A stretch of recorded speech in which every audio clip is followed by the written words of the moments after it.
Hoje eu estou usando 2 microfones para ver se dá um reforço aí no áudio, mas eu acho que não fez muita diferença não.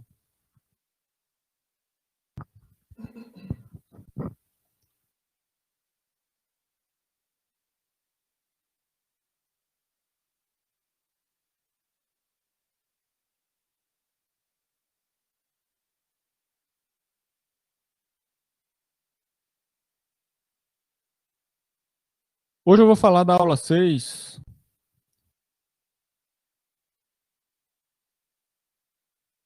Hoje eu vou falar da aula 6, mas eu vou só falar algumas coisinhas aqui rápidas sobre a aula 5, que eu já gravei o vídeo, tá lá, mas só dando um reforço aqui no conceito inicial de série.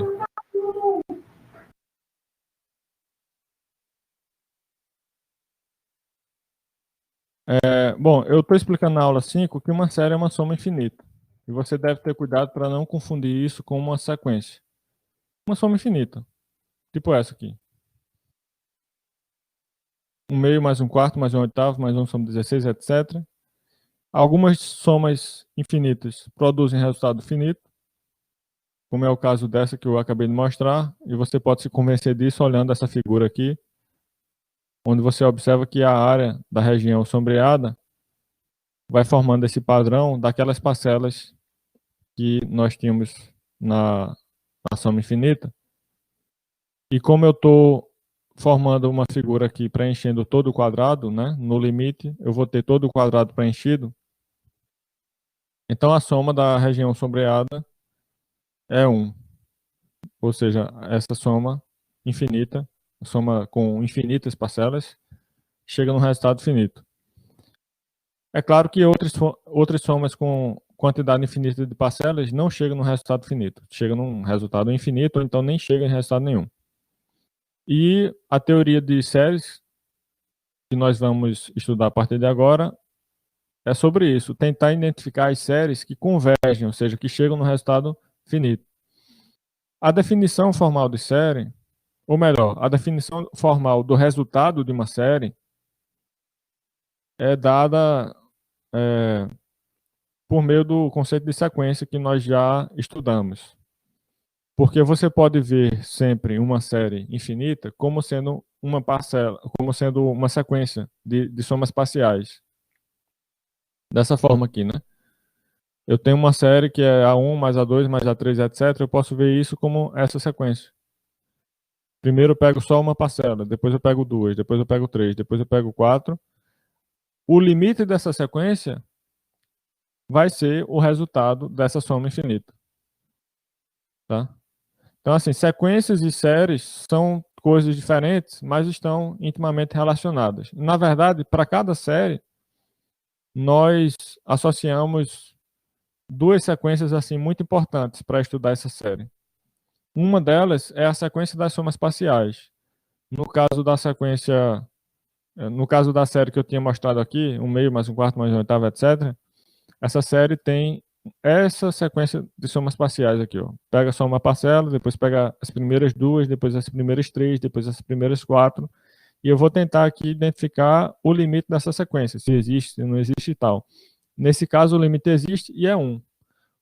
Aí eu vou pegar o limite da sequência das somas parciais e dizer que esse limite é a soma da série. Então, toda série tem associada a ela uma sequência de somas parciais que é muito importante para saber qual é o resultado da série, qual é a soma da série. Também tem outra sequência associada a uma dada série, que é a sequência das parcelas.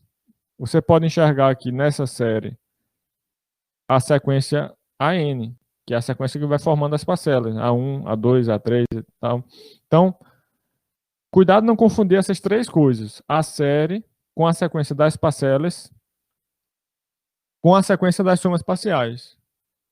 Né? Inclusive, nos critérios de convergência que vamos estudar a partir de agora, os critérios são sempre assim, eles vão dar maneiras de estudar uma série a partir de informações sobre, digamos, a parcela dela.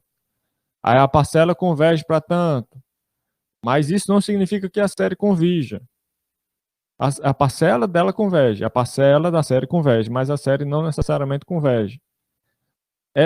Tome cuidado com esse tipo de confusão, porque é o que mais tem nesse assunto. Não confundir a série com a sequência das suas parcelas com a sequência das somas parciais. Aí, na aula 5, você vai estudar lá, série geométrica, né? Uma soma infinita de potências de uma constante R. Por exemplo, essa série mesmo aqui que eu mostrei no início, ela é uma série geométrica, porque eu estou somando potências de um meio. Um meio mais um meio elevado a 2, um meio mais um meio elevado a 2, mais um meio elevado a 3, por aí vai. Então, isso é uma série geométrica. Séries geométricas são muito importantes, vão ser, assim, fundamentais para o estudo de série de potências daqui a pouco.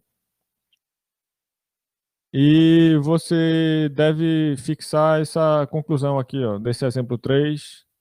Vai ser muito importante. Uma série geométrica de razão R converge se somente se essa razão R está no intervalo aberto de -1 a 1. Quando converge, converge para esse valor aqui, que depende tanto da razão, que é esse valor R, quanto do índice inicial, que é esse Qzinho aqui, ó, o valor inicial do K é chamado de Q, é chamado de índice inicial. Estou representando aqui por esse Q. Então, esse é o limite da série geométrica quando ela converge, que é quando a razão pertence ao intervalo aberto de -1 a 1. Para R maior que ou igual a 1, a série diverge para mais finito. E se você tem aí um R que não satisfaz nenhuma dessas condições, nem está entre -1 e 1 no aberto, nem é maior que ou igual a 1, então nesse caso a série não vai convergir e também não vai divergir para mais finito. Ela vai divergir, mas para canto nenhum. Não vai ter uma soma, um resultado. Você vai encontrar aqui também nessa aula 5 séries telescópicas, que são séries dessa forma aqui. Aí tem uma fórmula já que você pode aplicar para calcular o limite da série telescópica. Para calcular não apenas o limite, mas saber também se ela converge, se ela não converge e tal. Convergir significa ter uma soma finita, né? Aí vai ter o teste da divergência, que diz que uma série da forma somatória de AN converge. Se ela converge, então a sequência das parcelas, que é a sequência AN, converge para zero. Dito de outra forma, se essa sequência não converge, então a série diverge. Agora tem que ter cuidado com esse teste da divergência aqui para não achar que a recíproca dele é verdadeira. O que está sendo dito aqui é se essa série somatória de AN converge, então a sequência AN converge para zero. Eu não estou dizendo se a sequência AN converge para zero, então a série converge. Eu não estou dizendo isso. E, na verdade, isso nem sempre vale. Como é mostrado por esse contra-exemplo aqui da série harmônica. É uma série tal que a parcela 1 sobre K é claro que converge para zero, mas, mesmo assim, a série não converge. Eu estou mostrando aqui que o somatório de 1 sobre K com K variando nos naturais a partir de 1 tem limite mais infinito. Então, a série harmônica diverge apesar da sequência de suas parcelas convergir para zero. Tá? Então, isso é um contra-exemplo para a recíproca do teste da divergência. Mostra que a recíproca desse teste não vale. O que vale é só a implicação direta.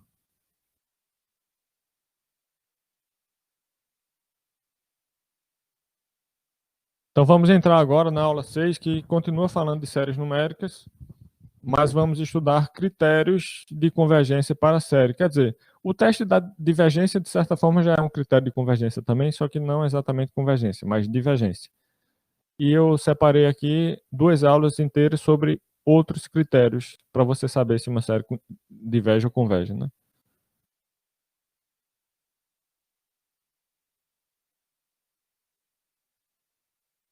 Então, nessa aula 6, vamos estudar o teste da integral, o teste da comparação e o teste do limite. Dentro do teste da integral, nós temos o estudo das p-séries, que são séries simples, assim, é fácil identificar uma p-série e é fácil também saber quando é que ela converge, quando é que ela diverge. Só que a conclusão desse teste da p-série é uma consequência imediata do teste da integral. Então, por isso eu coloquei dentro do teste da integral. Eu vou mostrar aqui o enunciado. Eu estou com a garganta meio seca, eu acho que eu vou ali tomar uma água. Eu vou deixar, por enquanto, vocês aqui com o enunciado na tela. Observem esse enunciado e vão aí identificando principais informações que você tem aí nesse enunciado. Daqui a pouco eu volto. Vou só tomar uma água ali.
Então, o teste da integral diz que se eu tenho um número real b constante, uma função f real, eventualmente monotônica e contínua nesse intervalo de b até mais infinito. Percebo que a condição de ser eventualmente monotônica não depende de um intervalo. Ela é eventualmente monotônica, ponto. Você não diz ela é eventualmente monotônica em tal lugar. É uma condição que, dentro do eventualmente, é claro que eu estou fazendo referência ao fato de que, a partir de determinado ponto, ela se comporta como monotônica. Só que eu não preciso falar eventualmente monotônica a partir de tão. Não.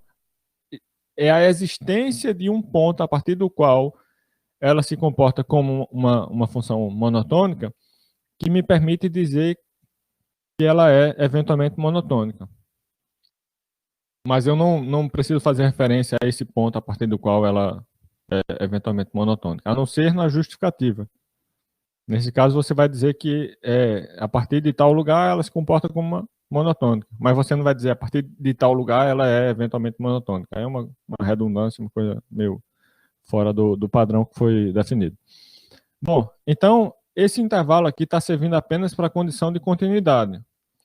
A função f é uma função contínua nesse intervalo, que é qualquer intervalo dessa forma, semiaberto, incluindo o bzinho aqui, indo até mais infinito, e ela também é eventualmente monotônica. Suponho que eu tenho uma sequência n, que é uma restrição dessa função f, ou seja, a n é igual a f de n para todo natural n suficientemente grande. O que é que eu posso dizer relacionando a série somatória de AN com a integral imprópria dessa função f? Perceba que a sequência está intimamente relacionada com a função, porque a sequência é uma restrição da função. Então, o que vai acontecer é que a série converge se somente se a integral imprópria converge. Isso é útil quando você tem uma série que você percebe que a parcela da série pode ser estendida para uma função f que possui uma integral imprópria. E, claro, essa função f precisa ser eventualmente monotônica. Não é que precisa ser, porque não é uma condição necessária, mas do ponto de vista de usar essa proposição, aí sim, você só pode usar essa proposição se a função f for eventualmente monotônica. Aí, quando você percebe isso, que a n pode ser estendida para essa função f, que você pode integrar para saber se converge ou não, isso é útil porque às vezes a integral é mais fácil de avaliar se converge ou não do que a série. Aí você vai para a integral, vê lá se a integral converge ou não, e a conclusão que você tiver para a integral, você volta e diz que a mesma coisa acontece para a série. Aí eu vou explicar aqui mais ou menos a ideia por trás dessa proposição, né? O que é que justifica essa proposição. A ideia é que se eu tenho uma sequência n, que é a restrição de uma função f, eu posso comparar aqui a integral de f com a soma dos termos da sequência. Aqui eu estou indicando esses retângulos que representam as parcelas da série que eu estou somando. Cada retângulo representa uma parcela aqui. Ó. Eu quero estudar essa série, somatório de AN, com n variando a partir de zero, digamos. Suponha que o AN é positivo, sempre positivo. Isso não é necessário não, mas vamos supor, só para visualizar melhor aqui o que é que vai acontecer. Nesse caso, cada n pode ser representado por um retângulo aqui de base 1 e a altura igual ao próprio AN. Né? Então, A0 é a altura desse retângulo, que também é a área desse retângulo. Se eu vou somando aqui as áreas desses retângulos todos, então eu estou pensando na soma aqui, ó, nessa soma, somatório de AN com zero variando de 0 até 11, porque eu estou observando só até 11, no caso aqui. Então eu vou ter essa área azul aqui, que é a soma dessas parcelas AN com n variando de 0 até 11. Também eu vou ter a área abaixo do gráfico da função, que é a integral aqui de f. Perceba que essa área é uma aproximação da área da região azul, formada por esses retângulos. É claro que vai ter um erro aqui, né? Você está vendo que está sobrando um pedaço aqui dos retângulos, está faltando em outro lugar esses retângulos cobrirem a região vermelha. Então tem um erro que precisa ser controlado aí nessa aproximação, né? Pronto. É por isso que tem as condições lá do teorema, né? Da função ser contínua e eventualmente monotônica. A continuidade, na verdade, serve para garantir que a integral existe. Existe no sentido que não é que ela precisa convergir, é que a integral definida daquela função em qualquer intervalo fechado existe. Resta saber se a integral imprópria existe. A continuidade serve para isso, para garantir pelo menos a existência das integrais definidas daquela função em intervalos fechados dentro do domínio dela. Enquanto que a condição de ser eventualmente monotônica serve para garantir que o erro aqui da aproximação entre essa área aqui abaixo do gráfico da função e a área da soma das áreas dos retângulos seja razoavelmente boa.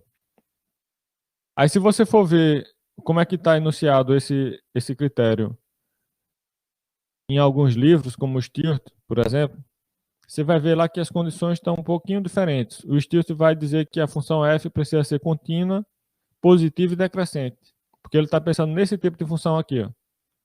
É claro que para esse tipo de função o teste vai poder ser aplicado também, porque você percebe aqui que o erro da aproximação da série pela integral está controlado, né? Porque essa regiãozinha branca aqui está diminuindo e conforme você vai vendo um x maior, essa região branca entre o retângulo e o gráfico da função fica cada vez menor. Então, é como se a área total da região branca aqui entre os retângulos e o gráfico da função fosse finita. Ou seja, o erro da aproximação da série pela integral é um erro finito, de modo que isso não interfere na convergência ou divergência de uma nem de outra. Quer dizer, não interfere na equivalência que é anunciada lá no teste da integral, no sentido que se a integral convergir, então a série converge. Se a integral divergir, então a série diverge. Tá? Isso acontece quando o erro dessa aproximação for finito. Agora, é necessário exigir que a função seja decrescente para que eu tenha esse erro aqui no meio controlado? Se você se preocupar com o erro apenas, talvez sim. Mas o que me interessa não é necessariamente manter o erro finito. O que me interessa é preservar a equivalência de a integral convergir se somente se a série converge. E essa equivalência é preservada mesmo quando a função é crescente, como essa aqui. Veja que nesse caso o erro está aumentando, porém eu ainda posso dizer que a integral converge se somente se a série converge. A série está sendo representada aqui pela área dessa região azul aqui, formada por esses retângulos. E a integral é a área abaixo do gráfico da função, né? Então, pelo que eu estou vendo aqui nessa figura, se continuar desse jeito, o que vai acontecer é que a área abaixo da função, do gráfico da função, vai divergir para mais finito. A função está crescendo, essa área vai para mais finito. E, da mesma forma, a área aqui dos retângulos está parecendo que vai para mais finito também.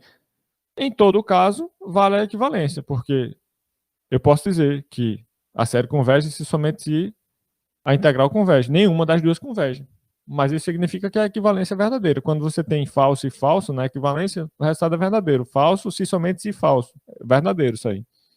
Então, eu posso continuar enunciando o teste para funções que são crescentes. Não tem nenhum problema dela ser crescente. O problema ocorre quando ela nem é crescente nem é decrescente e ainda por cima não é monotônica. Como é o caso aqui, ó. Nesse caso, aí pode ser que a equivalência falhe. Porque você tem aqui a área abaixo do gráfico da função, pode divergir para mais finito. Você está vendo aqui que conforme o n aumenta aqui, a área abaixo do gráfico da função, na região entre a n e a n mais 1, está aumentando, né? Enquanto que quando você observa a série, o n vai aumentando e a parcela vai diminuindo, pode ser que a série convirja, né? Então vamos imaginar aqui uma situação em que a série converge, que é a área dessa região azul aqui, mas a integral diverge. Então isso tornaria a equivalência falsa. É falso que a série converge se somente a integral converge, né? É esse tipo de situação que eu quero evitar. Também quero evitar esse outro tipo de situação aqui. Quando a série diverge e a integral converge. Está vendo que a área aqui abaixo do gráfico da função agora está cada vez menor conforme eu observo um intervalinho pequeno de AN mais 1 de AN até AN mais 1, digamos. À medida que o N cresce, essa área aqui abaixo do gráfico da função, nessa região entre AN e AN mais 1, fica cada vez menor e de modo que eu posso considerar uma situação em que essa área vermelha aqui convirja, apesar da área azul, que é a série, divergir. Então, também, nesse caso, a equivalência seria falsa. Então, o que eu quero evitar é isso, é que a função se afaste muito do topo do retângulo, seja para baixo, seja para cima. E isso pode ser evitado quando eu digo que a função é eventualmente monotônica. Tá? Então, é importante essas condições para isso, para garantir que a equivalência seja verdadeira. Agora, também não são condições indispensáveis, não. Eu poderia generalizar mais esse resultado. A vantagem de generalizar um resultado como esse é que fica mais fácil aplicá-lo. Quando eu seguia o Stirt da forma como está lá no livro, eu exigia que as pessoas, nas provas, justificassem as condições para usar o teste da integral. Por exemplo, vai estar lá, né? A função precisa ser decrescente, positiva e contínua. Aí eu exigia pelo menos que a função, como a função é decrescente, positiva e contínua, pelo menos isso. E de preferência desse uma justificativa lá para o decrescimento da função. Calculando a derivada, por exemplo, mostrando que a derivada é negativa. Agora, pelo menos você pode... A condição fica mais permissiva aqui, ó. Você pode, ao invés de dizer que ela é decrescente, aplicar inclusive para quando a função for crescente. E quanto à parte de a função ser positiva, isso não é mais incluído aqui no teste. É uma função qualquer, não precisa ser positiva.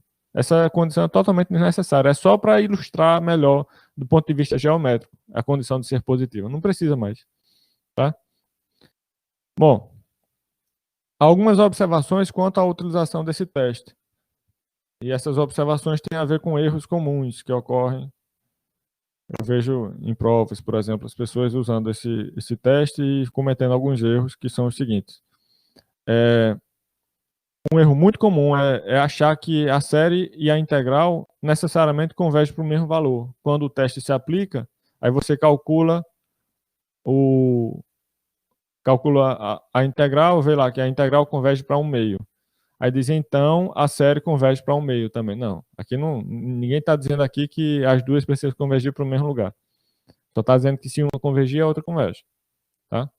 Então, não necessariamente elas devem convergir para o mesmo número caso convirjam. E também, no caso de divergirem, não necessariamente vão divergir para o mesmo lugar. Agora, eu tenho que... Essa informação já não estou tão certo se não é necessariamente verdadeira. Mas acho que não é não. Não, talvez seja. Enfim, não sei. Eu sei que tem que ter cuidado com isso aí. Aí existem técnicas, claro, para estimar o limite da série a partir do resultado da integral. Mas nós não trataremos disso aqui. Tem lá no STIRT, estimativa do resto do teste da integral. É como se fosse a estimativa do erro dessa aproximação aí. Tem lá no STIRT. Sobre as condições para usar essa proposição 1, que é o teste da integral, você vai ter lá continuidade e monotonicidade eventual, né? Essas condições são pré-condições para saber se você pode aplicar o teste. Mas caso você tente verificar essas condições e perceba que elas na verdade são falsas, isso não diz nada também sobre a série que você está tentando estudar. Só diz que o teste não se aplica. Você não pode concluir nada sobre a série nesse caso. Por exemplo, se eu estiver analisando uma função que eu percebo que ela não é eventualmente monotônica, acabou aí. Não posso falar mais nada sobre a série, que é o somatório de AN, onde a AN é o F de N. Você não vai dizer que a série diverge porque você percebeu que a função é eventualmente monotônica, certo? São pré-condições para saber se pode aplicar o teste. Nesse caso, você pode pensar em aplicar outro teste, quando percebe que as pré-condições não se verificam. Tá aqui a demonstração da proposição. E vamos para o exemplo. Teste a série somatória de 1 sobre n ao quadrado quanto à convergência ou divergência. Uma ideia para você saber quando pode aplicar o teste da integral também é olhar para a parcela aqui da série e avaliar se ela é a restrição de uma função que é fácil de integrar. E integrar numa integral imprópria. Nesse caso, a função 1 sobre x ao quadrado é fácil de integrar, inclusive numa integral imprópria. Por isso que eu estou mostrando aqui como avaliar a convergência ou divergência dessa série por meio do teste da integral. Então, percebo aqui que eu tenho somatório de AN, onde AN é 1 sobre n ao quadrado, que é a restrição às naturais positivas da função f de x igual a 1 sobre x ao quadrado. E agora eu preciso verificar as pré-condições desse teste com respeito a essa função. Ela é claramente contínua, porque é uma função racional, ou seja, um quociente de polinômios, e ela é contínua em todo ponto do domínio dela. Né? Toda função algébrica, em particular toda função racional, é contínua em todo ponto do domínio. O domínio dela inclui todos os números reais, exceto o zero. Então, eu posso dizer que ela é contínua em todo número real, que não é o zero. Então, quanto à continuidade, tá ok, só que lá no enunciado, você vai ver que a continuidade deve ser verificada para um intervalo aqui, dessa forma, de b até mais infinito. E a continuidade que eu estou observando da função 1 sobre x ao quadrado, a princípio ela é do conjunto de todos os números reais, exceto o zero, ou seja, isso não seria um intervalo e nem tampouco um intervalo dessa forma aqui. Seria, na verdade, a união de dois intervalos abertos, um à esquerda e outro à direita do zero.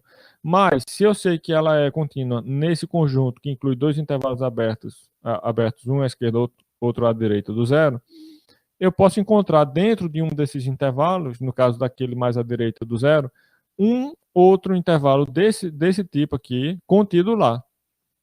Essa função em particular é contínua para todo x positivo. Se é contínua para todo x positivo, então é contínua, digamos, a partir de 1. Perceba que é necessário que eu encontre um intervalo dessa forma aqui, onde a função seja contínua. Por isso que eu não posso pegar a partir de zero. Se eu pegar a partir do zero, seria aberto, de zero até mais infinito, assim. Ó. Mas lá no enunciado, eu preciso pegar um enunciado desse, um intervalo desse tipo. Por isso eu pego a partir de 1. Poderia pegar a partir de meio também. Ela é contínua no intervalo semiaberto a partir de meio. Mas como o que me interessa aqui é a sequência, e a sequência só vai ter valores aí, ou a partir. Não, no caso aqui é a partir de 1 mesmo. Aí eu pego logo a partir de 1. Certo? Bom. Aí, o que é que eu preciso verificar mais? Eu preciso verificar se a função é eventualmente monotônica. Eu posso estudar a derivada dessa função e perceber que a derivada me dá um valor negativo para todo x positivo. Na verdade, para todo x positivo, certo? Aí, ou seja, a função é estritamente decrescente nesse intervalo aqui de valores positivos. Essa função aqui, estritamente decrescente nesse intervalo. Logo, eu posso dizer que ela é eventualmente decrescente e, consequentemente, ela é também eventualmente monótona. Então, as duas condições para a função foram satisfeitas. Ela é eventualmente monótona e é contínua no intervalo dessa forma, de 1b até mais infinito. O próximo passo, eu já verifiquei que eu posso aplicar o teste. O próximo passo é calcular a integral. Então, estou calculando aqui. Integral imprópria significa o quê? É uma integral definida aqui, de 1 até t, e pego esse t e faço tender a mais infinito. Então, calculo a integral de 1 sobre x ao quadrado, integral indefinida, né? Como 1 sobre x ao quadrado é x elevado a menos 2, isso vai me dar menos 1 sobre x, que é menos x elevado a menos 1. Enfim, aplica a regra da potência aí, da integral. Avalie a expressão em t em 1, calculo o limite, isso vai fazer a primeira parcela tender a zero, vou ficar apenas com 1 como resultado dessa integral. Então, a conclusão é que a integral converge. Como eu percebi que eu posso aplicar o teste da integral, porque eu já verifiquei as pré-condições, e estou acabando de ver que a integral converge, isso me permite concluir que a série converge. Próximo exemplo. Se alguém tiver dúvida, a qualquer momento pode me interromper aí com o microfone, porque eu não estou vendo o chat. Próximo exemplo, eu tenho novamente uma série de uma parcela aqui que eu posso identificar como sendo a restrição de uma função real, f de x igual a x ao quadrado, multiplicando o exponencial de menos x ao cubo. Uma dica para você saber quando pode aplicar o teste da integral é, como eu já disse, né, saber se essa função é facilmente integrável, mas às vezes você bate o olho e já percebe isso. No caso dessa função aqui, todo mundo, acho que uma vez na vida, já calculou alguma integral de uma função parecida com essa, né? X ao quadrado multiplicando o exponencial de menos x ao cubo. Porque você percebe que esse n ao quadrado aqui, no caso da função, a gente vai ter o x ao quadrado, né? Ele tá aqui exatamente para facilitar a integração. Ele está aí para facilitar a substituição na hora de pegar esse menos x ao cubo aí, chamar de u, então esse x ao quadrado já está para facilitar essa substituição, porque ele vai ser parte do du. Pronto, então isso é outra dica que você pode considerar também na hora de identificar uma série aí, para saber se pode usar o teste da integral ou não. Aí pronto, peguei já a função, vou tentar determinar se ela é uma função que satisfaz as pré-condições do teste da integral. É claro que ela é contínua, eu só estou usando a exponencial e polinomial com operações algébricas e composição de funções, isso preserva a continuidade, então é uma função contínua e é contínua em todo o domínio, que no caso é o conjunto dos números reais. ou seja, contínua em todo ponto. Aí eu vou agora avaliar crescimento e decrescimento, né? Então, derivei aqui, vou estudar o sinal da derivada, tá? Quando é que a derivada é menor que zero? É aquela história de resolver a desigualdade, vocês estão exercitando isso aí na lista de exercícios. E acabo concluindo que a derivada é negativa para x maior que a raiz cúbica de 2/3. Ou seja, a função é estritamente decrescente para x maior que esse número aí. Aí aqui, nessa solução, eu estou me preocupando em garantir que a função seja decrescente no intervalo daquela forma lá do enunciado do teste da integral, né? Semi-aberto assim. Mas, na aula da turma anterior, eu percebi que, como no teste da integral a condição de monotonicidade é ser eventualmente monotônica, não preciso me preocupar com o intervalo onde a função vai ser crescente. Não, não, basta que ela seja eventualmente monotônica. Aí eu não preciso, sabe, identificar um intervalo onde ela seja decrescente, não. Então, a solução está desse jeito porque quando eu escrevi essa solução aqui, eu estava pensando nas condições do enunciado do teste integral lá no Stewart, quando eu precisava verificar que a função era contínua e decrescente no intervalo desse jeito, dessa forma aí. E aqui, esse intervalo dessa forma só é usado para a condição de continuidade. O que eu preciso saber é se a função é contínua no intervalo dessa forma. Mas quanto à condição de ser eventualmente monótona, aí não diz respeito a intervalo nenhum. Ela é eventualmente monótona ou não. Pronto. Se for, então tá ok. Certo? Então, essa explicação que eu dei aqui é só para fazer uma coisa aqui desnecessária. Depois que eu perceber que. Depois eu vou simplificar um pouquinho essa parte aqui, que não precisa não. Tendo em vista que eu estou usando uma versão mais geral do teste da integral agora. Bom, aí aqui eu estou integrando a partir de 1. Agora, a integral sim. Nós vimos que a função é contínua em todo ponto, mas nós precisamos, na hora de integrar, considerar um intervalo a partir de tal constante b lá até mais infinito. Então, para isso é necessário saber se a função é contínua nesse intervalo semiaberto. No caso, ela é contínua em todo ponto, em particular, ela é contínua nesse intervalo. Mas eu poderia também pegar a partir de zero, porque não teria problema nenhum aí. De zero até mais infinito, calcular a integral. Tudo bem, não teria problema nenhum. Ela é contínua no intervalo de zero a mais infinito e é integrável nesse intervalo e tudo bem. Então, eu calculo aqui a integral e vejo que o resultado é finito. 1 sobre 3 multiplicando constante de Euler. Ou seja, a integral converge. Se eu tivesse calculado a partir de zero, também teria chegado no valor finito. Possivelmente um valor diferente, mas convergiria também a integral. A conclusão que eu tiro agora usando o teste da integral é como a integral converge, a série dada converge também. Estude, próximo exemplo, né? Estude essa outra série aí, somatório de K sobre 1 mais 4, mais K elevado a 4 com relação à convergência ou divergência. Tem outras técnicas que a gente pode usar para estudar essa série, mas aqui eu estou mostrando primeiro pelo teste da integral. Depois tem outros exemplos quando eu mostro essa série aí sendo estudada por outros critérios. Mas se a gente quiser aplicar o teste da integral, então vamos olhar aqui para a parcela que aparece dentro da integral, k sobre 1 mais 4, 1 mais k elevado a k. Essa é uma sequência que é a restrição da função x sobre 1 mais x à quarta. E essa função é contínua em todo x real. Estende a sequência, claro. E pode ser verificada como eventualmente monotônica. Na verdade, ela é eventualmente decrescente. Eu estou verificando aqui que a derivada é negativa para x menor que esse valor negativo ou para x maior que esse outro valor positivo aqui. Então, eu posso dizer que ela é eventualmente, estritamente decrescente, né?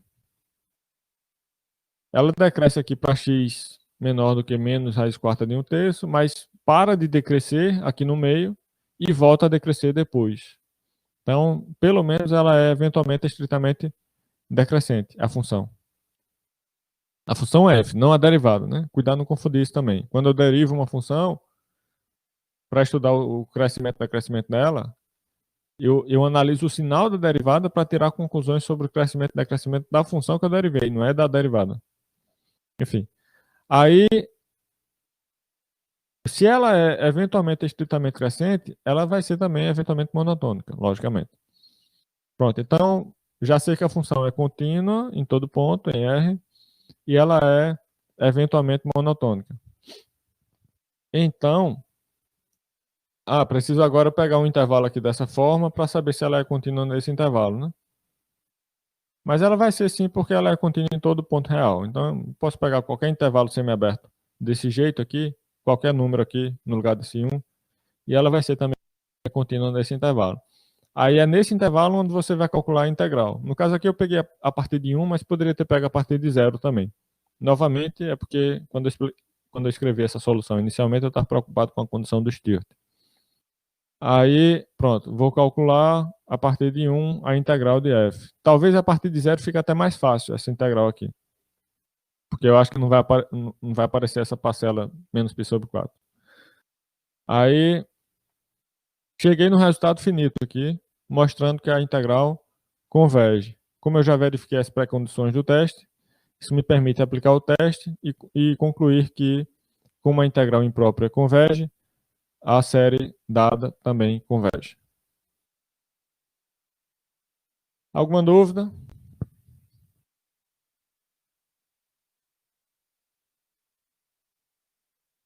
Não?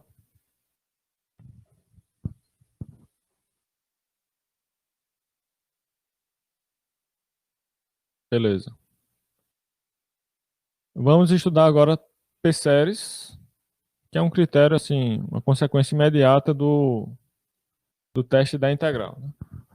E é um critério fácil de aplicar também. Eu estou mostrando aqui, na verdade, a dedução do critério da P-série, mas para aplicar esse critério é a coisa mais fácil do mundo. O que é uma P-série? Uma P-série é uma soma dessa forma aqui, somatório de 1 sobre n elevado a p, onde p é o número positivo. Certo? Se for negativo, aí não tem graça.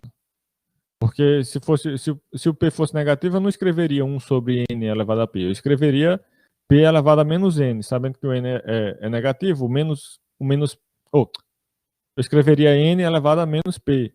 Sabendo que o p é negativo, o menos p seria positivo. Então, eu ficaria com uma série de potências, onde o que varia não é mais o expoente, como na série geométrica, mas a base. Por exemplo, somatório de... vamos pegar aí o p elevado a menos 3, tá? Então, ao invés de 1 sobre n elevado a menos 3, eu teria o quê? 1 sobre... Quer dizer, eu teria n elevado a 3, né? Transformando aqui de forma de fração para forma de potência mesmo. Aí eu ficaria com o somatório de n elevado a 3, que seria 1 ao cubo mais 2 ao cubo mais 3 ao cubo, etc. É claro que diverge, né? Uma série como essa. Quando o p é negativo, é claro que diverge. Não é nem sequer chamada de p série, porque é assim. Você está vendo o quê? Que a parcela está tendendo a mais finito. A parcela que você está somando já tende a mais finito. Então, pelo teste da divergência, quando a parcela da série não tem limite igual a zero, isso ocorre também quando ela tem limite mais finito, então imediatamente você já conclui que a série diverge. Então não tem graça quando o P é negativo. Agora vamos estudar quando o P é positivo. Nesse caso, P positivo, eu vou calcular a integral de 1 sobre x elevado a p para poder aplicar o teste da integral e, com isso, identificar se essa série converge ou não. É claro que antes de calcular a integral, eu preciso aqui avaliar aquelas pré-condições, né? Mas, de fato, essa função 1 sobre x elevado a p, que estende a sequência que aparece dentro da série dada, essa é uma função decrescente, nesse intervalo de 1 a mais finito, logo é eventualmente monótona. Ela também é contínua em todo x real, em particular, ela é contínua também nesse intervalo. Então, é nesse intervalo onde eu vou calcular a integral de 1 sobre x elevado a p. E eu estou separando o cálculo dessa integral em dois casos. Primeiro para p igual a 1 e depois para p maior que 1. Porque isso é importante, o valor de p, se é 1 ou não, é importante na hora de calcular aqui a integral indefinida de 1 sobre x, no caso de 1 sobre x elevado a p, né? Que dependendo do p pode ser 1 elevado a x ou 1 elevado a um número aí maior do que 1. E aí, se for 1 sobre x, a integral de 1 sobre x é ln de x. Isso vai fazer essa integral divergir para mais finito. Então, para p igual a 1, essa integral diverge. Agora, suponha p diferente de 1. Ou seja, eu tenho dois subcasos nesse caso aqui. O p pode ser maior que 1 e o p pode ser um número entre 0 e 1, maior que 0 e menor que 1. Mas, por enquanto aqui, quando eu penso apenas na integral indefinida de 1 sobre x elevado a p, o que me interessa é o p não é 1. Se o p não é 1, eu vou resolver essa integral como? Vou resolver pela regra da potência mesmo da integral, né? Isso aqui pode ser escrito como x elevado a menos p. E como é que a gente integra x elevado a menos p? Soma 1 no expoente e divide por esse expoente já modificado, né? Então, se era x elevado a menos p, a integral vira x elevado a menos p mais 1 dividido por menos p mais 1. Só que eu escrevi essa expressão um pouco diferente aqui. Ao invés de x elevado a menos p mais 1 no numerador, eu coloquei x elevado a p menos 1 no denominador, mas tanto faz. O que mudou é a ordem aqui das parcelas nesse expoente, mas se eu mudei a ordem numa subtração, significa que eu multipliquei por menos 1. E isso foi uma consequência de eu ter pego a expressão que apareceria em cima, no numerador, e ter escrevido ela embaixo, no denominador.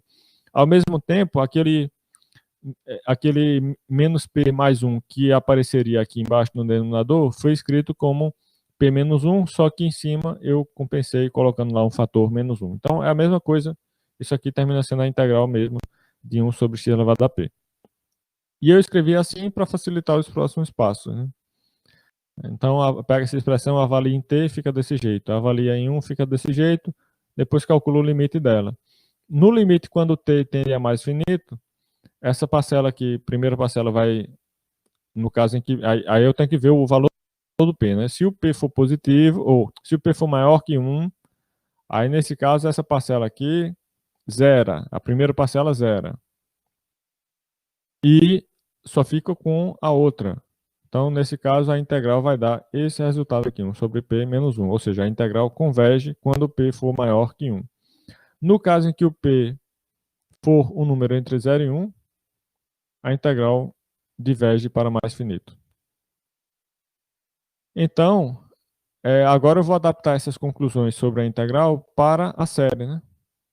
Quando é que a integral converge? A integral converge apenas nesse caso aqui, p maior que 1. Então, da mesma forma, pelo teste da integral, eu vou poder dizer que essa série, somatório de 1 sobre n elevado a p, converge apenas quando p for maior que 1.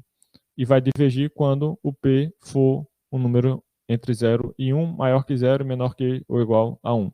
Nesse caso, a divergência é para mais infinito, assim como ocorreu com a integral, mas essa conclusão aqui de que o limite vai continuar sendo para mais infinito, no caso da série, ela não pode ser tirada a partir do enunciado que foi dado aqui para o teste da integral, porque em nenhum momento eu falei que a série e a integral devem convergir para o mesmo lugar, né? Mas eu acho que nesse caso em que a integral tende a mais finito, talvez eu possa melhorar esse enunciado aqui e dizer que nesse caso sim a série vai também divergir para mais infinito. Isso é uma coisa que depois eu posso avaliar se cabe esse melhoramento aí no enunciado. Mas de qualquer forma é verdade que sim, Cadê? De qualquer forma, é verdade que sim, nesse caso em que o P é um número maior que 0, menor que ou igual a 1, a série, a p-série vai divergir para mais finito. Então, guarde essa regrinha aqui, é mais uma regra importante. Nós vamos usar frequentemente. Eu acho que esse exemplo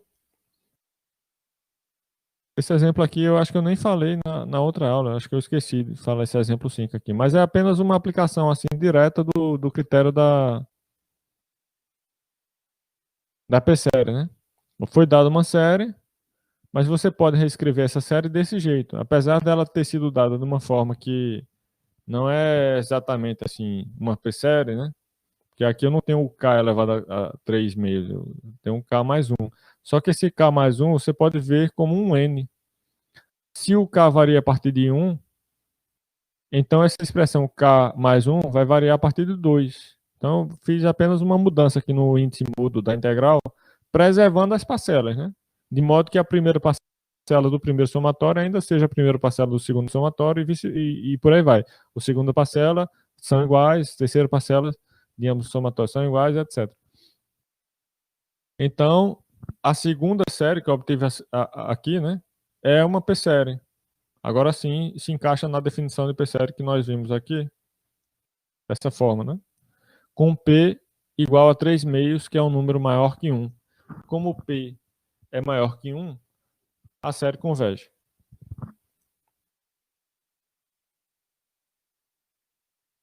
Agora, vamos estudar dois critérios de convergência que são parecidos. As condições para usá-los são parecidas.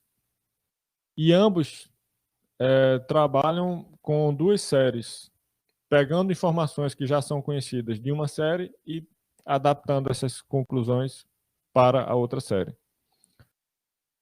Os dois são testes de comparação. O primeiro é chamado teste da comparação e o segundo é chamado teste do limite, mas também é um tipo de comparação que a gente faz por meio de um limite, no caso do teste do limite, né?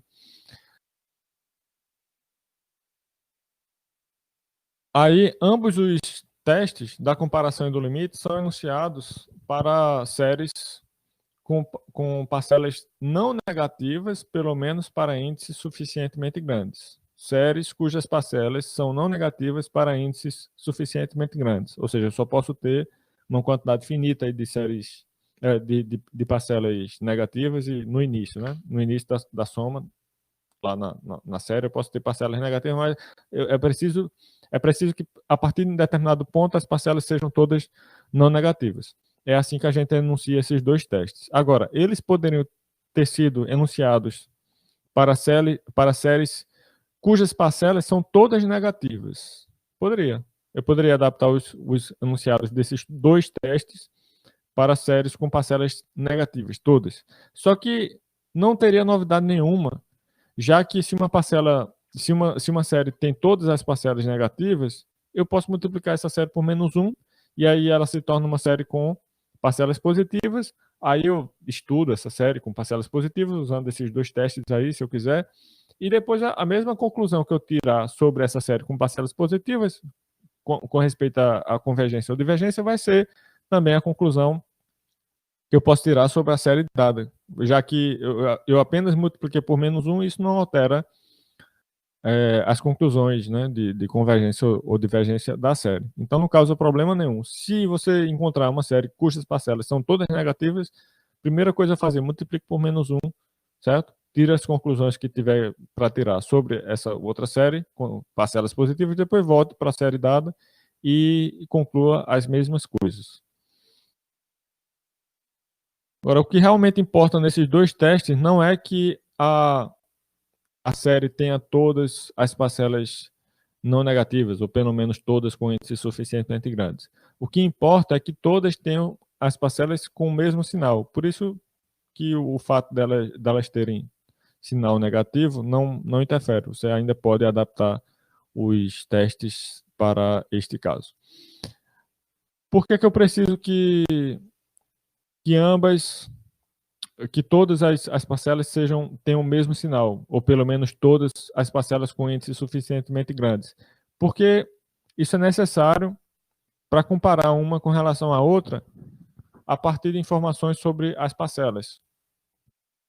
No caso do teste da comparação, nós fazemos essa comparação por meio de uma desigualdade.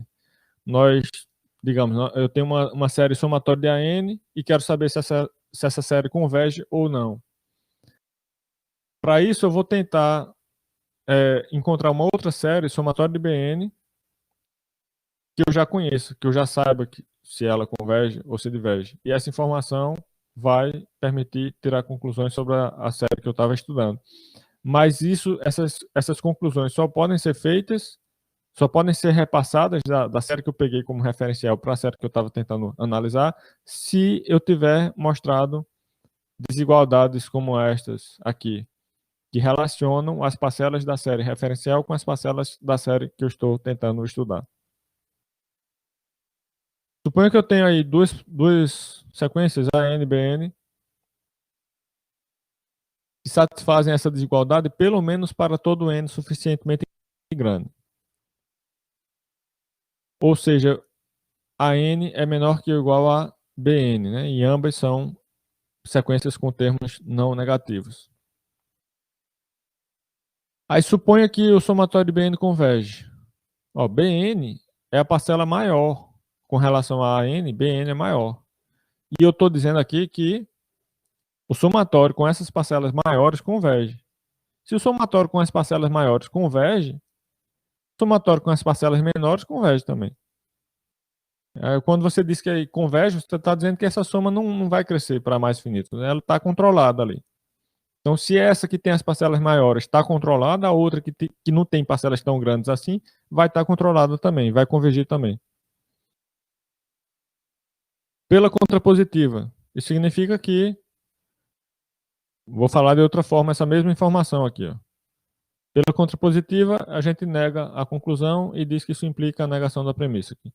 Então, eu vou dizer, se o somatório de AN diverge, então o somatório de BN diverge. É a mesma coisa que eu tinha falado antes. Logicamente equivalente, né? Se o somatório de AN diverge, então o somatório de BN diverge. E, novamente, você pode se convencer disso apenas pensando, a AN é a sequência menor. Estou somando uma coisa que não é tão grande e estou vendo que já diverge. E, no caso, a divergência é para mais finito, porque as parcelas aqui... Deixa eu ver. Não necessariamente. Eu acho que não necessariamente para mais finito. Nesse caso, não necessariamente. Enfim. Não necessariamente para mais finito, mas mesmo assim, se eu estou somando uma coisa lá que não é tão grande, estou vendo que diverge, aí vai ter uma outra lá, maior do que aquela que eu somei, a soma dessa vai divergir também.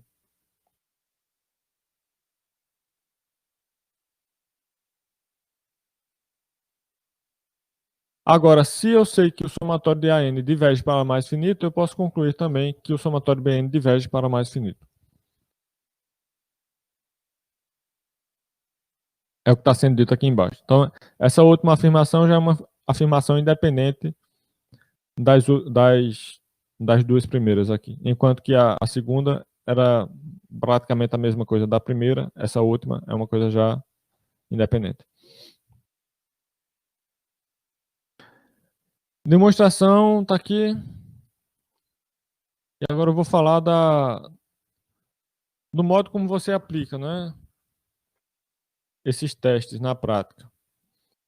Bom, a primeira dificuldade é identificar a outra série que você quer usar nessa comparação, porque normalmente você vai ter uma série só que você quer estudar. A partir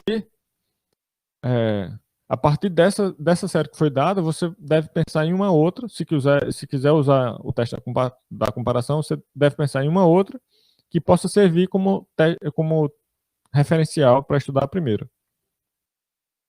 E como é que eu faço essa escolha da outra série? Aí eu vou tentar explicar mais ou menos, dar alguns conselhos sobre isso nos exemplos. Mas eu já vou começar a falar a partir de agora algumas coisas muito importantes que devem ser levadas em consideração nessa escolha. Essa escolha depende da suspeita inicial que você tem sobre a série que você está tentando estudar. Normalmente nós pegamos uma série, vemos lá, quero estudar essa série. Quero saber se ela converge ou não. você vai ter uma suspeita inicial sobre isso. Pode ser que ela convija, pode ser que não convija. E às vezes você suspeita disso antes de provar, de fato. Se você suspeita que a soma de AN converge, então de que maneira eu poderia tentar aplicar o teste da comparação para concluir que de fato ela converge? O teste da comparação vai poder ser usado aí somente de uma forma, pegando uma outra série somatória de BN, cuja parcela BN é maior que ou igual à parcela da série que você tem. Ou seja, no momento que você estabelece essa desigualdade aqui entre as parcelas da série que você tinha no início e da série que você pegou depois para estudar a primeira, aí você vai poder aproveitar informações sobre essa segunda série para tirar conclusões sobre a primeira. E é razoável, né? O que eu tô dizendo aqui, quer dizer, isso só pode, o modo como eu escrevi essa desigualdade aqui depende muito fortemente da suspeita de que a série converge. Se eu suspeito que a série diverge, essa desigualdade aqui não vai servir para nada. Ah, eu suspeito que a série somatória de AN converge. Eu vou pegar uma outra somatória de BN e tal, que BN é maior que ou igual a N. Nesse caso, o teste da comparação não vai me dar ferramentas para concluir nada sobre a primeira. Porque,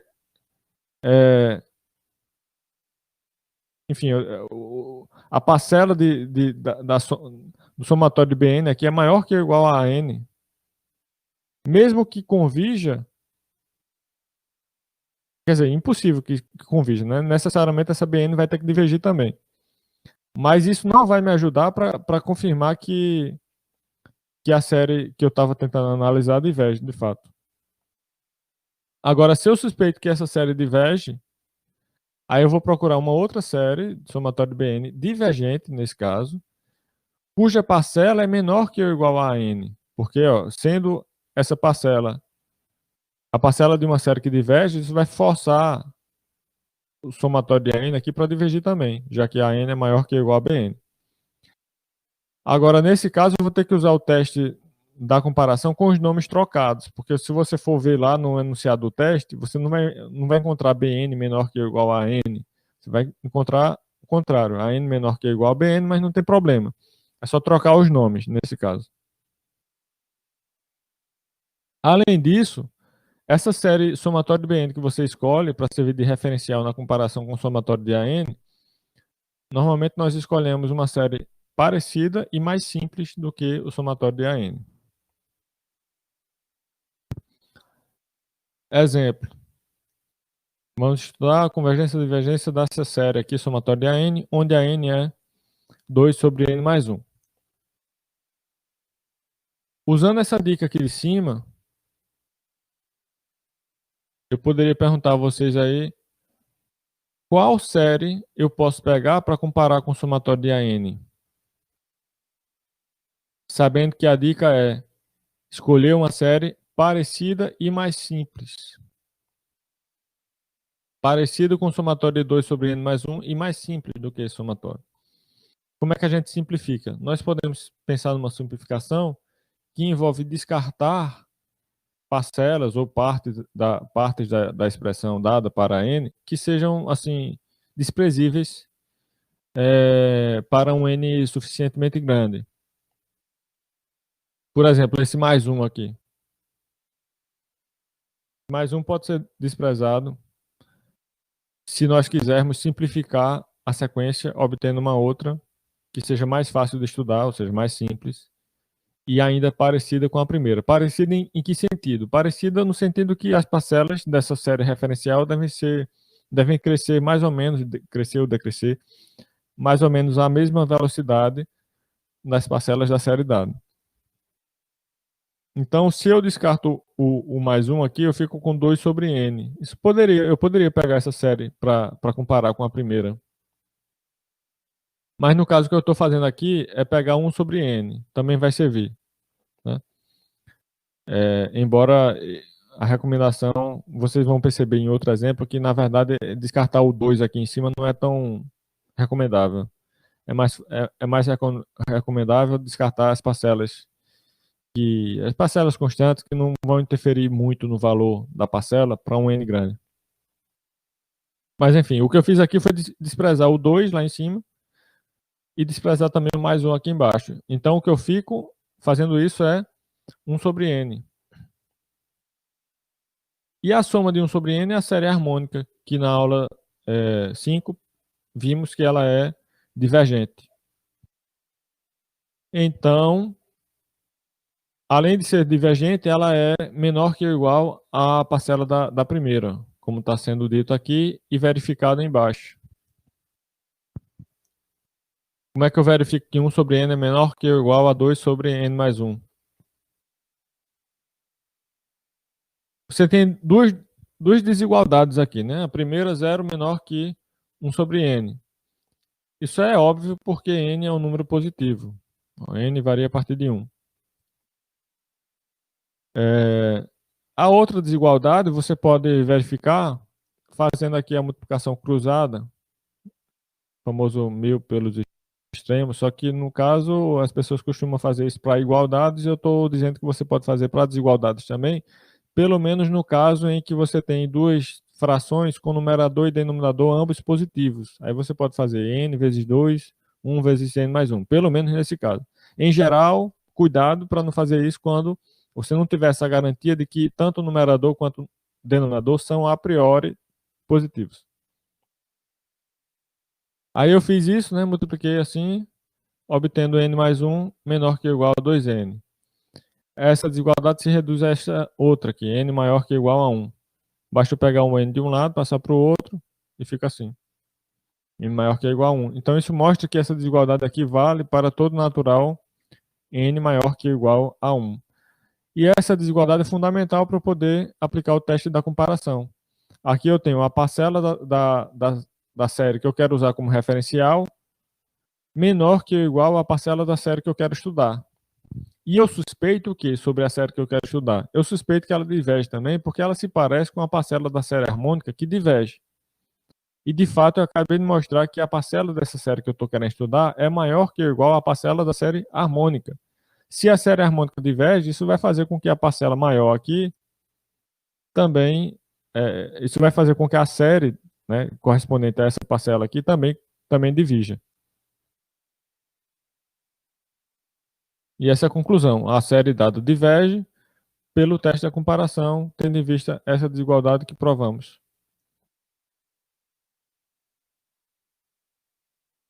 Então, o que é chatinho desse teste da comparação é ficar provando essas desigualdades.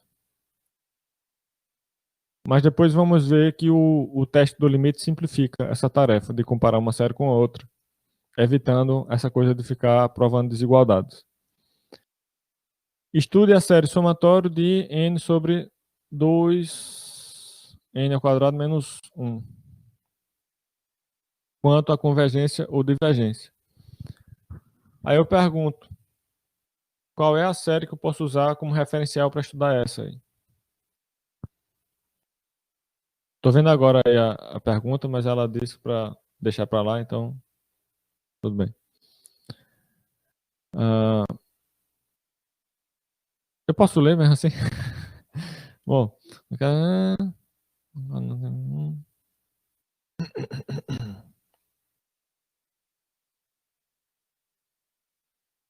não é uma série geométrica, não. Porque o que varia não é o expoente, é a base. Bom, respondam aí sobre esse exemplo 7. Qual série eu poderia usar para comparar com a série que foi dada no exemplo 7?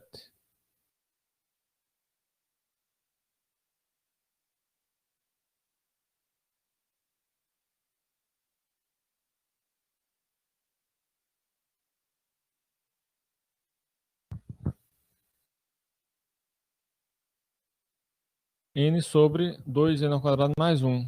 Não simplificou muito. Não simplificou, na verdade. Colocar esse mais 1 ao invés do menos 1.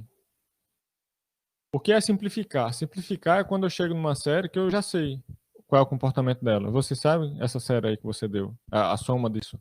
lembre-se que tem uma soma, né? Por isso, lembre-se, perceba que toda vez que eu vou falar uma série, por exemplo, essa série aqui, se eu for ler essa série aqui, eu não vou escrever n sobre 2n ao quadrado menos 1. Eu não vou escrever assim.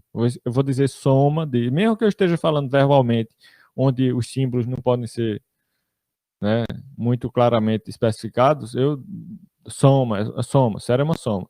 Se eu quiser me referir à sequência, eu falo n sobre 2n ao quadrado menos 1. Se eu quiser me referir à série, eu falo soma, ou somatório de n sobre 2n ao quadrado menos 1. Enfim, de qualquer forma, supondo que você se referiu à série aí, não vai servir primeiro, porque eu não sei se a série somatório de para converge. Aí, Breno falou 1 sobre 2n. Sim, mas por quê?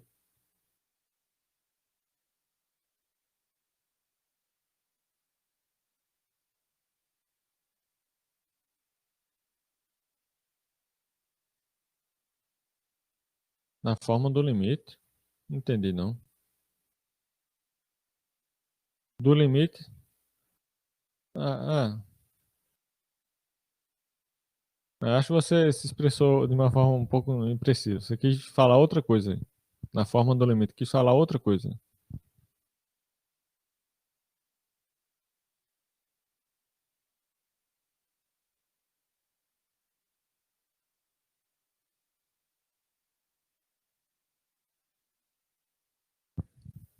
O que eu falei no exemplo 6 foi desprezar parcelas constantes que não interferem muito no valor da expressão que você tem dentro da soma.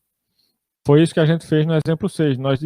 Nós desprezamos o mais um, né, que tinha embaixo. No caso, no exemplo 6, eu desprezei também o 2 que tinha em cima, mas isso, como eu disse, não é recomendável. Se você pensar aqui no exemplo 7, desprezando o menos 1 e também o 2 que está multiplicando n ao quadrado, para ficar com 1 sobre n, você vai chegar numa série que não dá para comparar com essa da forma que você gostaria. Lembre-se que a comparação que você deseja depende da suspeita que você tem. Você suspeita que essa série dada no exemplo 7 convija ou divija?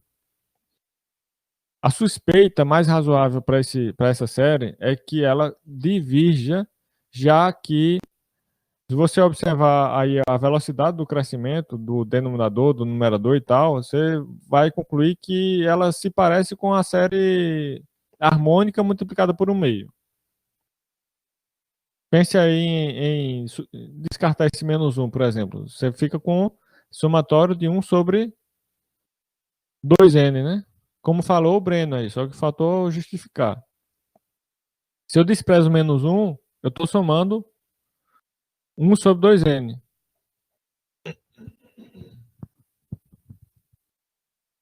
E 1 sobre 2n, converge ou diverge? 1 sobre 2n, a soma, né? A soma de 1 sobre 2n diverge por quê? Porque é a metade da série harmônica. A mesma coisa pegar um meio e multiplicar a série harmônica. A série harmônica é o somatório de 1 sobre n, que diverge. É um exemplo que tem que estar na memória sempre. A série harmônica é um exemplo muito importante para deixar fixado. Então, se você. Não poderia ser 1 sobre n ao quadrado, não, porque com isso você tá desprezando o n em cima sem nenhuma contrapartida embaixo. Você está tirando. Você está diminuindo o valor dos termos da série ao fazer isso. Desprezar o n em cima sem desprezar o n ao quadrado embaixo. Ou o que eu posso fazer é tirar um n de cima, tirando um de baixo também. Para não alterar muito o valor. Por isso que esse 1 sobre 2n dá certo. Certo? Imagine eu descartando menos 1 e cancelando o n de cima com o n de baixo. Aí eu fico com 1 sobre 2n. Mas se eu ficasse 1 sobre n ao quadrado, é improvável que funcione. E de fato não vai funcionar nesse caso. Porque eu quero provar que a série diverge. Se eu quero provar que a série diverge, como é que eu posso usar o teste da comparação para fazer isso? Só é de um jeito. É pegando uma outra série cuja parcela seja menor que ou igual à parcela que foi dada aqui na série do enunciado do exemplo 7. E essa outra série que eu pego deve ser divergente. Então, como essa outra série que eu estou pegando é divergente e a parcela dela é menor que ou igual à parcela da série que eu estou estudando, isso vai fazer com que a série que eu estou estudando divija também. É dessa forma que eu vou tentar confirmar a minha suspeita inicial de que a série diverge. Aí vamos lá. Ó, eu tô usando aqui, ó, soma de 1 sobre 2 elevado a n, como série referencial. Então, eu preciso mostrar que 1 sobre 2 elevado a... 1 sobre 2n é menor que ou igual à parcela da série dada, que é esta aqui. Então, eu preciso mostrar essa desigualdade. Essa desigualdade, se você fizer aquela multiplicação cruzada aqui, percebendo que o numerador e o denominador de ambas as frações são positivos, pelo menos para n a partir de 1, né? Aí você vai ficar com esta outra desigualdade, que é fácil de provar, porque quando eu junto aqui os dois termos iguais a 2n ao quadrado, e subtraio, né, cancelo um pelo outro, eu fico com essa desigualdade, que é obviamente verdadeira. Então isso prova essa desigualdade aqui, que relaciona as parcelas da série que eu quero estudar com as parcelas daquela outra série que eu estou pegando como referencial. Como as parcelas da série que eu quero estudar são maiores que ou iguais às parcelas da série que eu estou tomando como referencial, que diverge, que é essa aqui, então isso vai fazer com que a série que eu estou estudando divirja também pelo teste da comparação. Pronto, diverge. Então, assim, é bem cheio de detalhes a aplicação do teste da comparação, né? Essas desigualdades são chatinhas e tal. É para isso que serve o teste do limite. Aí tem mais alguns exemplos aqui mostrando o teste da comparação. Nesse exemplo 8, eu estou mostrando aquela mesma série que estudamos no exemplo 3 pelo teste da integral, está sendo estudada agora pelo teste da comparação. Aí qual é a série que eu vou usar para comparar com essa aqui? Pense em simplificar a parcela que aparece dentro do somatório, descartando parcela aqui que não interfere muito no valor da expressão que eu tenho dentro do somatório, né? Se eu descartar esse 1 mais, eu fico com k sobre k à quarta, que é 1 sobre k ao cubo. Então, isso já me diz duas coisas. Me diz que eu gostaria de comparar essa série com a soma de 1 sobre k ao cubo, e ao mesmo tempo me diz também que provavelmente a série dada aqui converge, já que ela se parece com a soma de 1 sobre k ao cubo, que converge. Como é que eu sei que a soma de 1 sobre k ao cubo converge? Converge porque é uma p-série com P maior que 3, ou com P igual a 3, que é maior que 1. Né? Somatório de 1 sobre k ao cubo converge porque o P é igual a 3, maior que 1. O tipo de erro que eu, de vez em quando, encontro, né, em provas, exercícios, que os alunos respondem, por exemplo, calcule a sequência dessa, ou calcule o limite dessa sequência aqui. A pessoa pode dizer converge porque é uma p-série, com P igual a 3, que é maior que 1. Não, eu tô falando da sequência, não estou falando da série. E da mesma forma, pode haver confusão no sentido contrário, de quando eu pedi a convergência ou divergência da série, você confundir com a convergência ou divergência da sequência. Então, isso, quase certamente, confusões desse tipo vão ocorrer. Tome cuidado para que eu esteja errado. Tentem fazer com que essa minha previsão esteja errada. Bom, então aqui eu estou mostrando como eu comparo, né, a soma que foi dada com a soma de 1 sobre k ao cubo. Eu preciso mostrar essa desigualdade aqui, né? Parcela da série dada é menor do que a parcela da série referencial. Isso vai me ajudar na comparação e na verificação de que minha suspeita inicial é verdadeira. Minha suspeita inicial é que a série converge porque ela se parece com a soma de 1 sobre k ao cubo. Se eu provar essa desigualdade, eu terei que realmente minha suspeita inicial é verdadeira, já que 1 sobre k ao cubo é maior do que a parcela da série que eu tinha. Isso vai fazer com que a série que eu tinha converge, já que a soma de 1 sobre k ao cubo converge também. E como é que eu chego aqui? Eu chego aqui pensando inicialmente em comparar os numeradores, né? No caso, 1 sobre k ao cubo pode ser escrito como k sobre k à quarta. E aí eu penso em comparar os dois numeradores aqui. Um é k à quarta mais 1, o outro é k à quarta. É claro que o da esquerda é maior do que o da direita. Só que quando você inverte, a desigualdade no meio é trocada também, né? Se o denominador daqui é maior do que o outro, então no inverso vai ser o contrário. Né? Então, o inverso do primeiro é menor do que o inverso do segundo.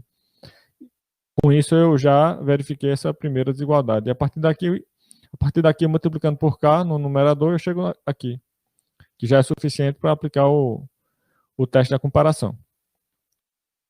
Tem essa outra também, não vou explicar, mas basicamente é descartar o menos 1 lá em cima para obter esse BN aqui, ó, que vai ser usado para comparar com a série dada. O somatório desse BN aqui, você compara com a série dada. O tempo está chegando ao fim, eu quero falar do teste do limite.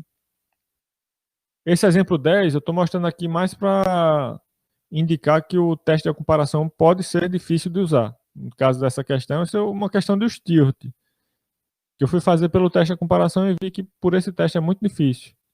E eu acho que, se eu não me engano, essa questão estava num lugar lá no Stewart que era para usar o teste de comparação. Eu fui usar, aí ó, o resultado. Várias páginas aí de conta, e não é conta... Eu tive que demorar um pouquinho tentando ter a ideia dessas contas aqui. Bom, aí depois eu vou mostrar como é que fica bem mais simples esse mesmo exemplo 10 aqui pelo teste do limite, tá? O teste do limite é o seguinte, ele vai funcionar também estabelecendo uma comparação entre duas séries, só que não por meio de desigualdades entre as parcelas dessa série, mas observando o quociente de AN por BN. Na verdade, nós vamos calcular o limite desse quociente. Aí é mais fácil, em geral. Quase sempre. Tem casos em que é melhor ir pelo teste da comparação. Por exemplo, quando o limite de AN sobre N não existe, aí não tem saída. Tem que ir pelo teste da comparação mesmo. Tentar provar desigualdades como esta. Os dois testes, como eu tinha comentado, valem para séries com parcelas não negativas, pelo menos para índices suficientemente grandes. No caso do teste do limite, como eu quero dividir a n por bn, eu vou querer que bn seja, na verdade, positivo, não apenas não negativo, mas positivo, ou seja, bn também não vai poder ser zero para índices suficientemente grandes. Isso é uma particularidade do teste do limite com relação ao teste da comparação.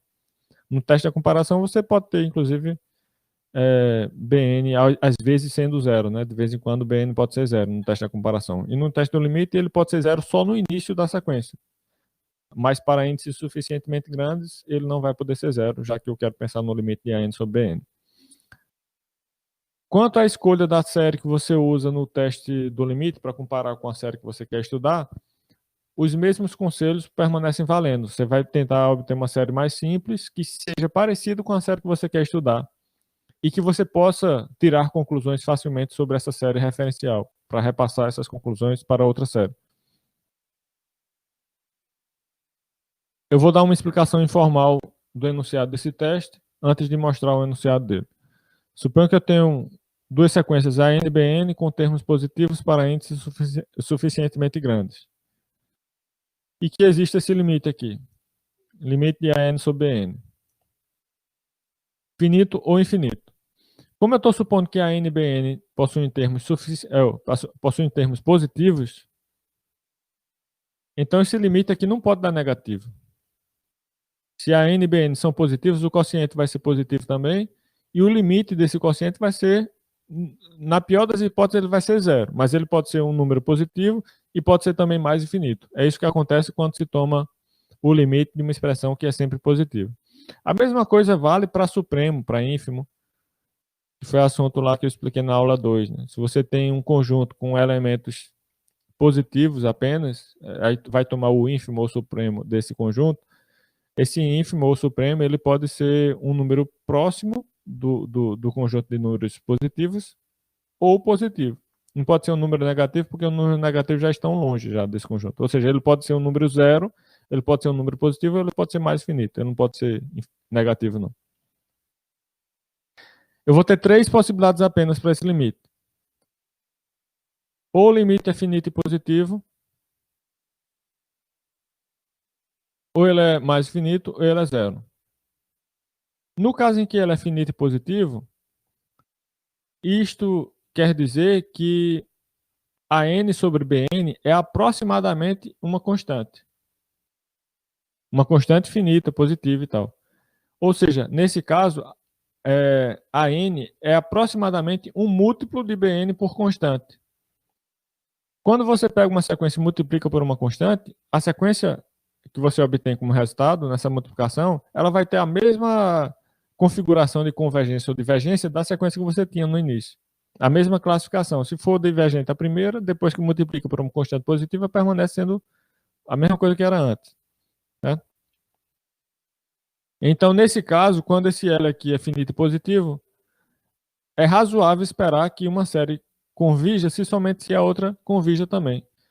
O que eu falei sobre ter o mesmo tipo de convergência, eu falei para a sequência, mas vai servir para a série também. Se eu sei que uma sequência é múltiplo da outra, por constante, evidentemente uma converge se somente se a outra converge, e a mesma coisa vale para a série, como vai ser confirmado no teste do limite. Mas o que eu estou tentando mostrar aqui é que é razoável esperar isso. Se o limite for mais infinito, isso significa que a n é muito maior do que bn. Essa é a interpretação do caso em que o limite é mais finito. Você está dizendo que a n é muito maior do que bn. Se eu sei que a n é muito maior do que bn, suponha que a série somatória de bn diverge. Então eu vou poder concluir que a série somatória de AN diverge também, já que a n é muito maior do que bn. Dito de outra forma, se a série somatória de AN converge, então a série somatória de bn converge. Então perceba que termina sendo uma comparação também de qual parcela é maior do que qual. Só que nesse caso eu não faço provando uma desigualdade, eu faço observando o limite do quociente. No caso em que ela é igual a zero, aí eu estou dizendo nesse caso que a n é muito menor que bn. De modo que se a soma de bn converge, então a soma de an converge. Equivalentemente, se a soma de AN diverge, então a soma de BN diverge. E aqui está o enunciado completo, mas é basicamente a mesma ideia. Só eu permiti que o AN seja maior que ou igual a zero, porque na verdade o que precisa ser diferente de zero é o BN que vai estar aqui no denominador. Enquanto que na explicação informal eu supus, para simplificar, que ambas possuem termos positivos. Basicamente essa diferença, o enunciado é a mesma coisa e vai ter a prova aqui. Exemplo 11. Tem uma série aqui que é boa de estudar pelo teste do limite. Como é que você sabe disso? Bom, eu não gostaria de tentar provar desigualdades envolvendo potência aí, 4 elevado a n com n somado. Esse tipo de desigualdade não me parece muito boazinha de provar não, porque aparentemente vai ser difícil isolar o n aí, se eu quiser comparar com qualquer outra sequência, já que o n está solto, somado com uma potência, e ao mesmo tempo ele está no expoente. Eu não gostaria de tentar resolver uma desigualdade como essa, não. Estabelecer uma desigualdade de uma parcela dessa forma com qualquer outra parcela que poderia ter aí numa série que poderia ser usada numa comparação com essa. Então, o que a gente pode fazer é pensar no teste do limite. Agora, de qualquer forma, eu preciso de uma outra série para comparar com essa. E as diretrizes ou conselhos para você escolher essa outra série são as mesmas que eu estava falando antes. Você vai descartar coisas dentro da parcela da série que você está estudando que você acha que não interfere muito no valor dessa parcela. Vocês devem saber que a exponencial cresce muito mais rápido do que função polinomial, né? Em particular, muito mais rápido do que a função identidade. Ou seja, 4 elevado a n cresce muito mais rápido do que o n. Muito mesmo. Então, você pode começar pensando assim, né? Eu vou descartar esse n que está somando lá em cima e vou descartar também esse n que está somando lá embaixo. Vai mudar o resultado, vai mudar o valor da expressão, mas não muda muito não para n grande. Então, se eu fizer isso, eu vou estar pensando na sequência 4 elevado a n sobre 6 elevado a n, que pode ser escrita assim, ou seja, 2/3 elevado a n. Ou seja, eu quero comparar, então, essa série com a série somatório de 2/3 elevado a n. E eu vou fazer essa comparação pelo teste do limite, que pede para dividir a n por bn, né? E calcular o limite. Então está aqui, a n multiplicado pelo inverso de bn, que é a mesma coisa de fazer essa divisão aqui, a n sobre bn. Simplifica a expressão, escrevo dessa forma para facilitar o limite, né? Aqui eu percebo que n sobre 4 elevado a n, o limite é zero. Aqui embaixo também, o limite é zero. Pode usar L'Hopital para confirmar isso. N sobre 6 elevado a N tem limite zero. Então, vou ficar com 0 mais 1 em cima, dividido por 0 mais 1. Dá 1 sobre 1, ou seja, 1, que é positivo. Qual é a conclusão do teste do limite quando o limite de AN sobre N é um número positivo e finito? A conclusão é que, nesse caso, a série somatória de AN converge se somente se a série somatória de BN converge. Então, aqui eu posso dizer que a série somatória de AN converge se somente se a série somatória de BN converge. Agora, a série somatória de BN é uma série geométrica, com razão 2/3. Né? E 2/3 é um número no aberto entre -1 e 1. Ou seja, a série somatória de BN converge. Aí, como eu já vi que uma converge somente se a outra converge, eu posso dizer também que a série somatória de AN converge. No exemplo 12, eu estou mostrando como analisar aquela série somatória de K sobre 1 mais K à quarta, agora pelo teste do limite. É um pouco mais simples. E no exemplo 13, eu estou mostrando aquela série difícil, que eu tinha comentado antes, do exemplo 10, né? Como analisá-la pelo teste do limite. Nesse caso, simplifica bastante, porque fica só isso aqui. As 4 linhas de pouca conta, com relação a, sei lá, 4, 5 páginas que eu tinha antes. E isso encerra a aula de hoje.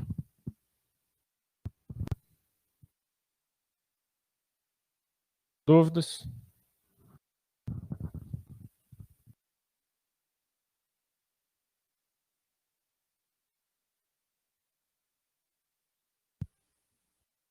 Diga.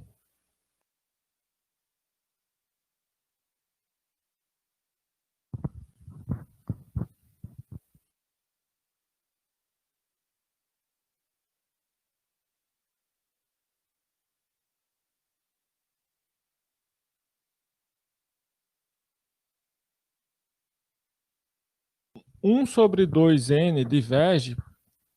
Quer dizer, veja, aí você tem que. Você tem que ver se você está falando da série ou da sequência. O que diverge é a soma de 1 sobre 2n. Soma de 1 sobre 2n diverge. É isso que você está querendo falar? Tá querendo falar da série, soma de 1 sobre 2n? Ou da sequência 1 sobre 2n? Eu acho que é da série. Porque realmente, no caso da sequência, ambas convergem. No caso da sequência, ambas convergem. Mas no caso da série, somatório de 1 sobre 2n vai divergir porque isso é 1 meio multiplicando a série harmônica. A série harmônica é o somatório de 1 sobre n. Aí esse 2 aí eu posso tirar da parcela e colocar fora da série. Aí fica 1 meio fora da série. 1 meio multiplicando o somatório de 1 sobre n. Ou seja, 1 meio multiplicando a série harmônica. E lá na aula 5, a gente viu que a série harmônica diverge. Então, 1 meio multiplicando a série harmônica dá uma série divergente. E no caso de 1 sobre n ao cubo, ela converge porque, nesse caso, é uma p-série. Somatório de 1 sobre n ao cubo significa somatório de 1 sobre n elevado a p, onde p é igual a 3, que é maior que 1. Então, pelo critério da p-série, essa série converge. Certo? Mais alguma dúvida?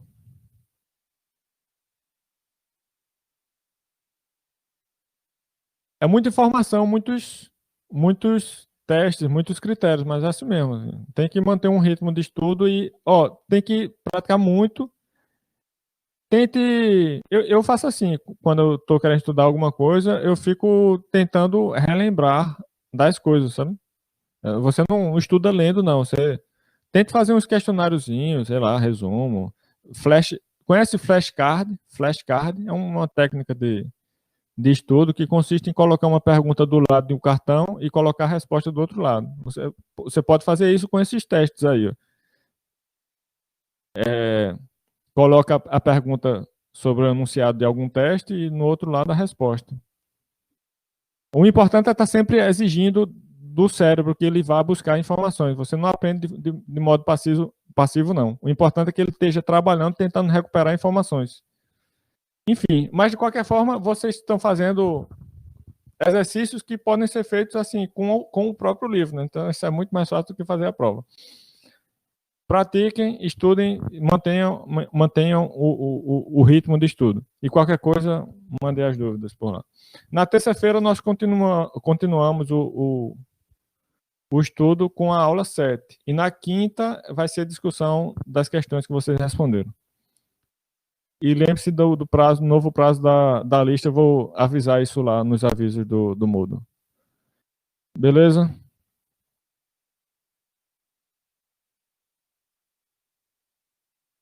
Até a próxima aula, então.